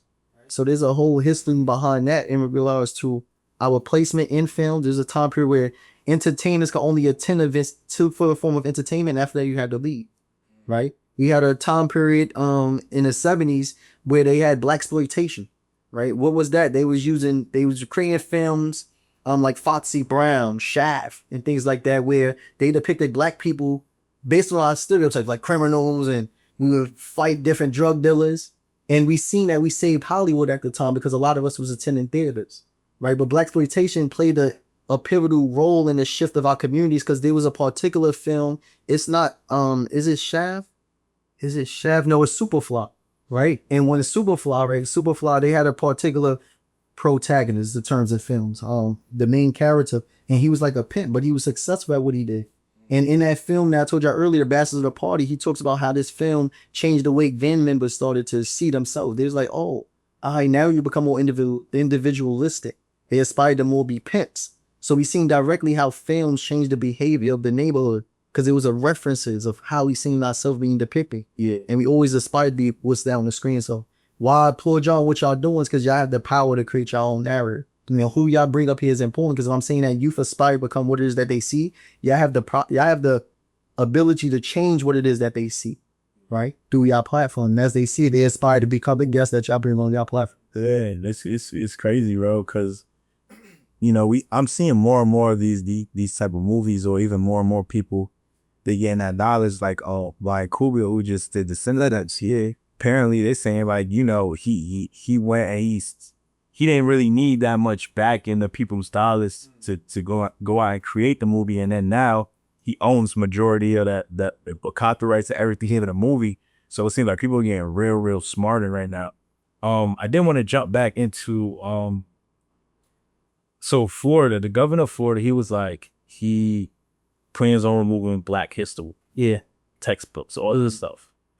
And a lot of people had mixed reactions with it. Some Black people, surprisingly enough, they did say that we got too much Black people living with the victim mentality. And that's also one thing that's holding us back. Like, everybody day by day go by, oh, I'm Black, everything is like, no, I'm Black. You know, this person's a racist. And that's just literally how they live their life. And so some people were saying like, yo, that's a good thing. Or even like some wealthy Black people too, they look down at the poor Black people and they're like, they're too caught up in that victim mentality, yo, everything's because of the white man, I'm in this situation because of the white man. So how do you feel about the victim mentality in the Black community? Yeah. I think it's two sides to it. I think that there is times where you would be conditioned to have a victim mentality, right? And I don't know even what your feels if you're a victim to your circumstances, but I don't want that to happen. I feel like it's happened in our generation, is that we starting to attach this victim mentality to having a lack of aspiring to learn our history. And that's the difference. Like we even say trauma porn, like when they created the film about Emmett Till, right? But the story of Emmett Till is important because when Emmett Till was killed, that was the largest mass movement of Northern journalists that traveled to the Southern states in order to cover what was going on in the South, to understand the Jim Crow South. So we gotta understand why Emmett Till's story was important. So what I am saying is like, I want to say we no longer need to tell these narratives of stories of us struggling, but we need to tell more than just that story. So another thing I always say is like a problem with stereotypes, not that they untrue, but that they incomplete. So don't just show us as people that have struggled, also show us as people that have fought. So I watched like Roots with Kuta Kinte, and I seen like we have fought. Don't ever make it seem like we was people that were just submissive. They didn't just willy-nilly take us from our families and we was like, well, we slaves. We also fought. We also revolted. But then the thing again is, the redefining success. You cannot expect major studios to fund a story and a narrative teaching us to revolt. Because the moment we see it as a possibility.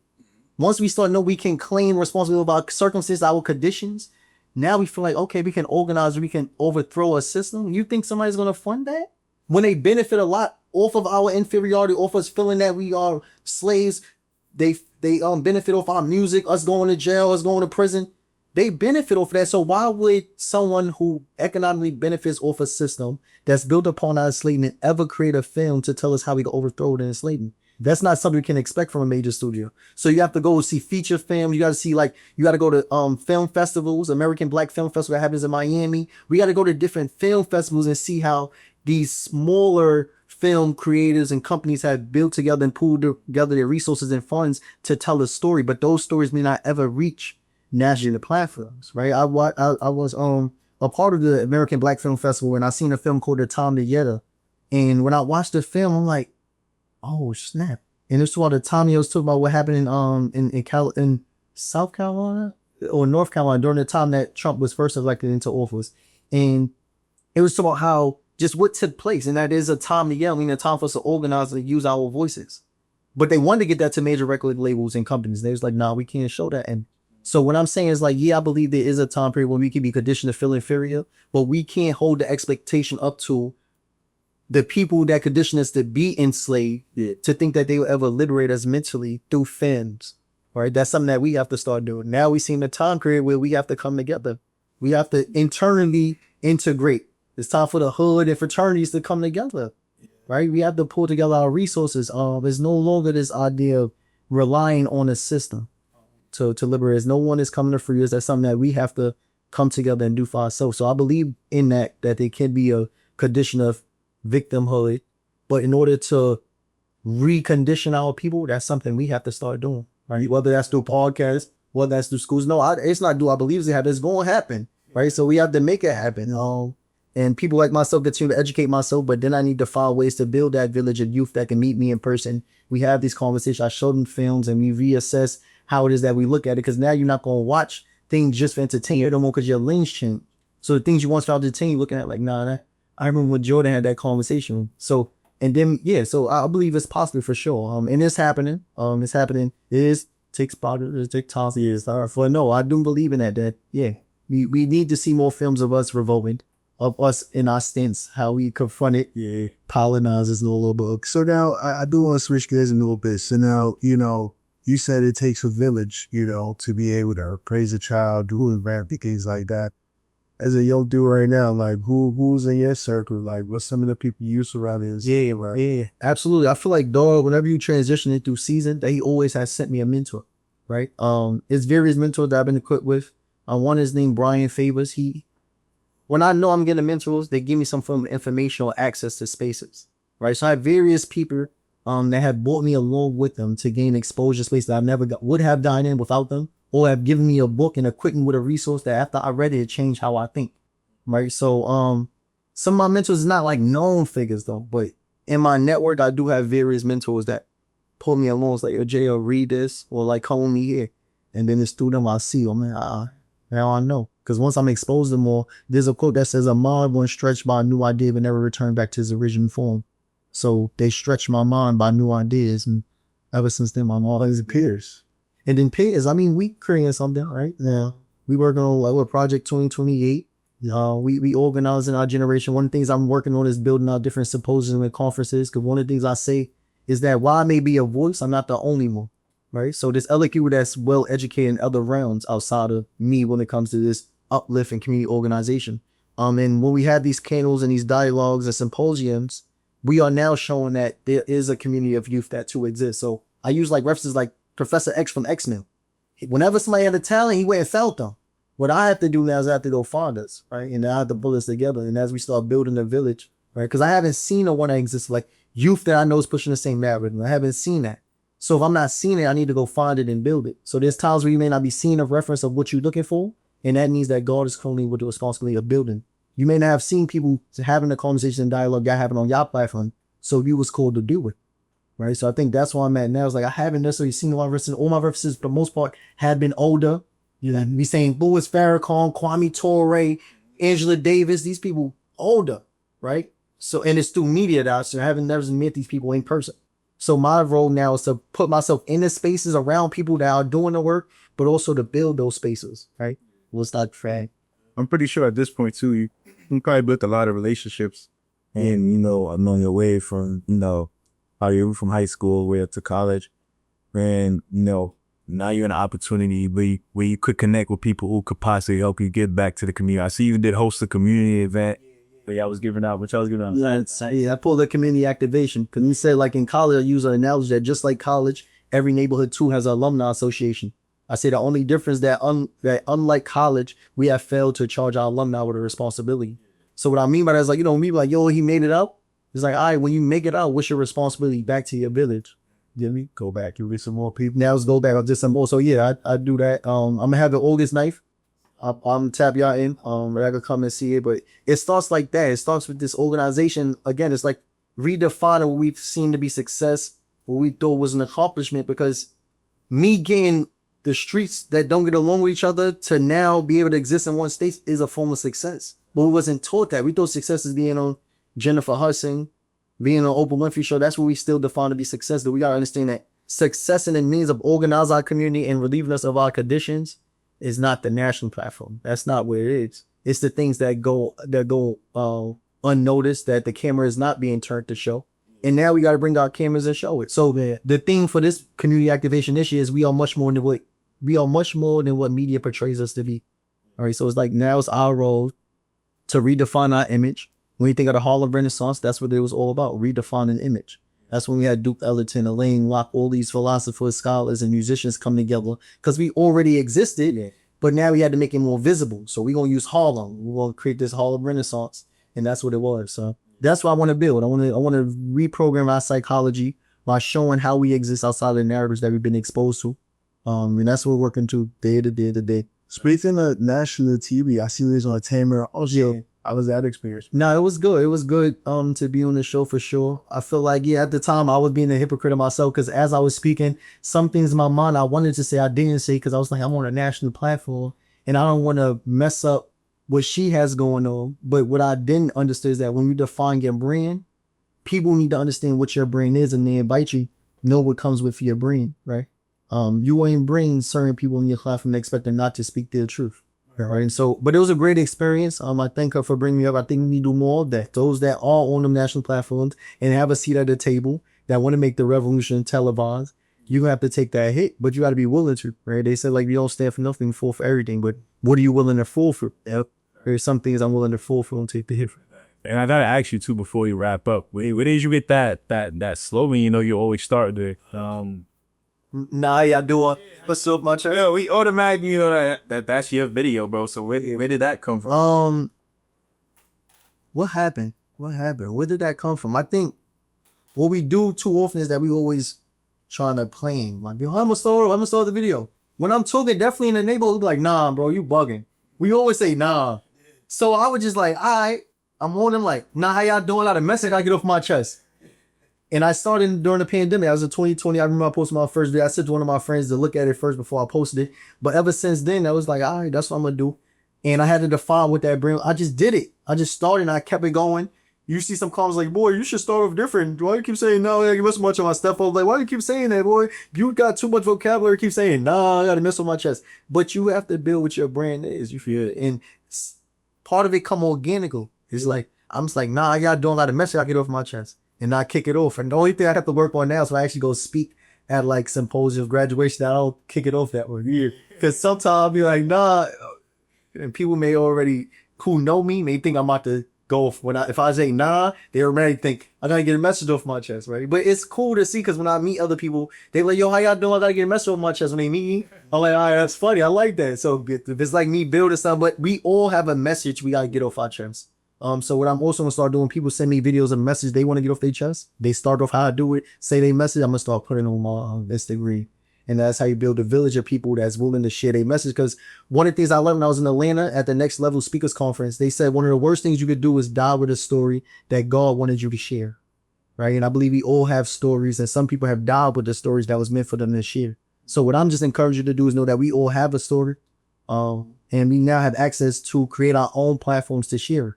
And I encourage you to do so. So even VOICE, which is my foundation, it stands for, it's an acronym, it's vision, vision, ownership, inclusion, courage, and education. Right. So we all have a vision. When I say ownership, I'm not saying necessarily just economics or property. I'm saying, what is it that you take ownership over? Like for me, I take ownership or responsibility for all the young Black men and women that's in, my community. It's like, I have a responsibility to them.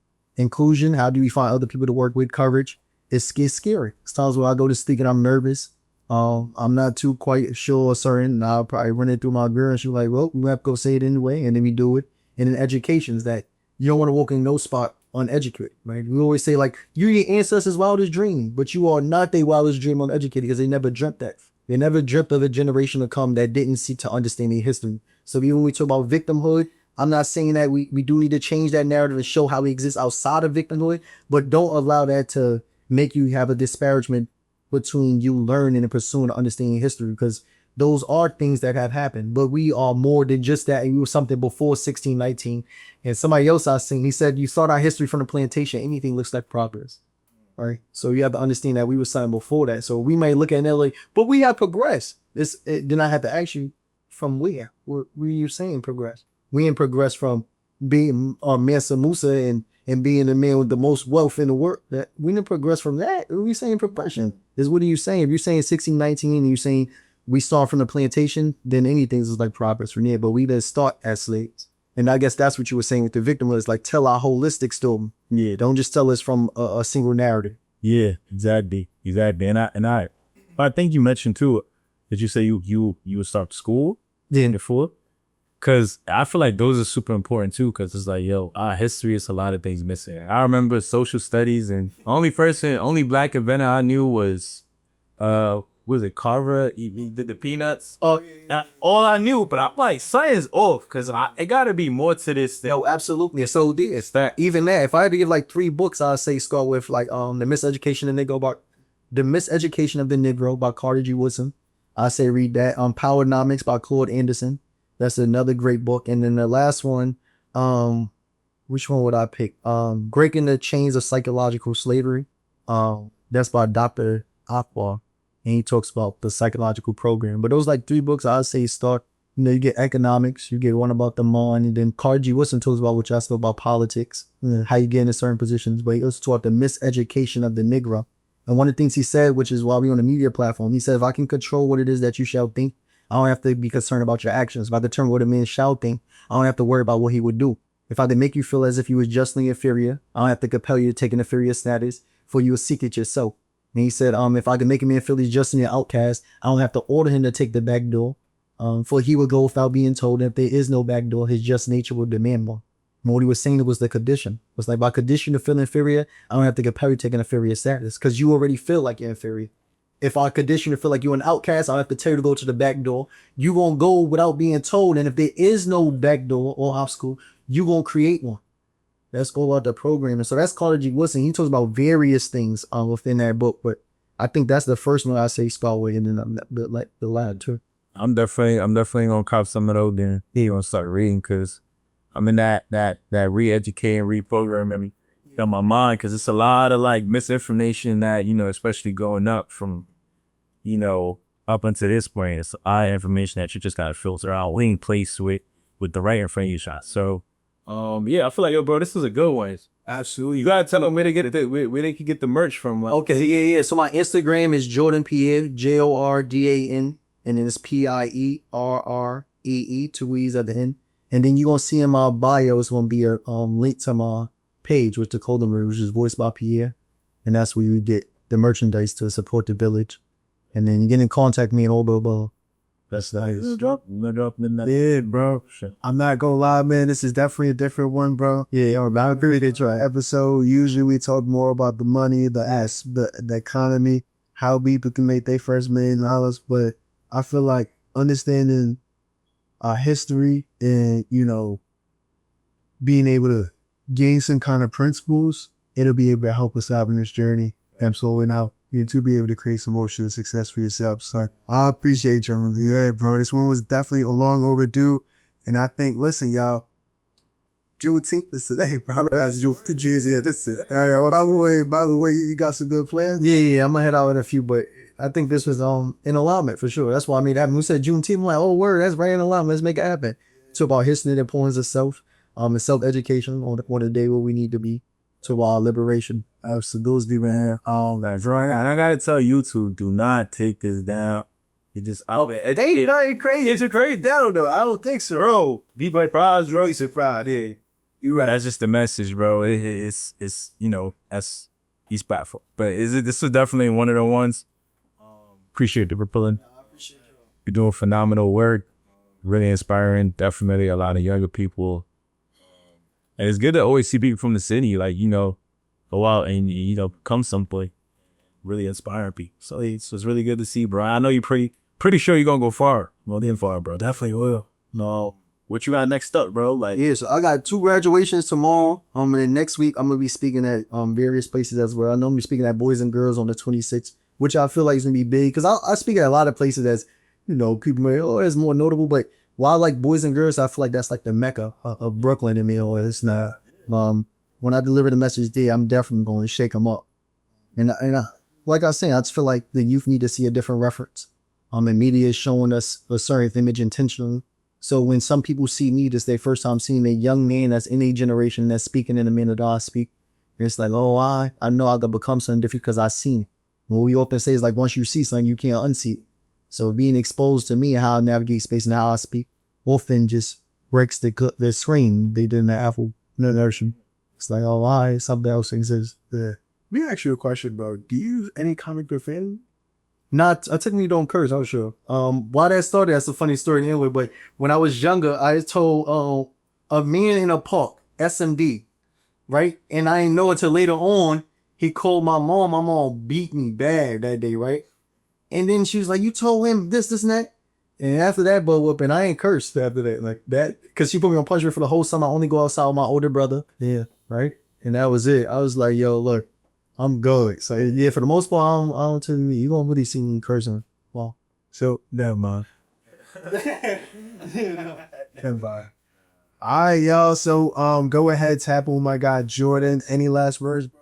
But this is a good one. I'm pretty sure people can go and sit back, watch it a few times. And yeah, bro, I feel like if you gonna resonate, yes, sir. And how can people book you to speak? yeah. So all that's I got my website up. Everything will be in the bio. Or you go to my page, which is jordanpierre.com. So www.jordan-pierre.com. Because you know people be taking domains for some reason. And that's not even your name, and you don't do that with. But they took the original domain. So it's jordan-pierre.com. And you can book me for panels, keynotes, and workshops. I do teach media literacy. So I hold certain conversation, dialogue that compares historical references to what we see in today. So we see it doing different. Bro, yeah, I was just gonna say that too. Like, yo, you gotta teach this. Yeah, Is this a skill? thing about is like some of the things I'm talking to, even we talk about that when I go to speak, is like I need a presentation. Because it's some things I only can show you for you to be like, oh word, you ain't even understand it unless I showed you the images. Like in 2008, they had we still talking, but they had Vogue magazine had a picture of LeBron James carrying a white woman, like holding her up, and in that same image, you would see another depiction that was before that time period of the gorilla holding a white woman. But you wouldn't know, like, if I asked you, like, yo, what you think about this image? You like, you don't see nothing wrong with it. But then if I showed you the previous image, like, so there's times where you could be enacting something that once was demeaning, but because you haven't been educated upon it, you don't even know it's that. You know, for me, so they talk about like Sarah Bartman, which was a black woman that used to be shipped around the world, shaking and twerking in front of white men. They had paid to do so, and then we see like songs like JT, she dropped things like run out or run something, and they just straight butt naked. I'm like, what in the world is that? But we can act in a manner that's demeaning to our ancestors when we haven't studied what it is that they've been through. Yeah, so some things I just gotta teach them and have a presentation for crap. Time for my bike is showing both mouths. No, yeah, so that's what that. But again, I want to say thank y'all for bringing me up here, and I appreciate y'all for using y'all platforms to reclaim my image and also take responsibility of the information that's being rendered sending out through the air. Absolutely, bro. Appreciate you, man. There's a lot of platforms that they build around slandering people, and seeing platforms that it's really projected to bring other people up in, and there's platforms that's really amongst like community. Hey, build something good. So yeah, guys, this is another episode of Motion and Success. Listen, guys, like, comment, share, subscribe, share it with a friend, probably watch it another time, because this one is a lot of different books, a lot of different documentaries that he done dropped. Yeah, that you definitely got to tune into for sure. So I'll see you guys on the next episode. Peace. Yeah.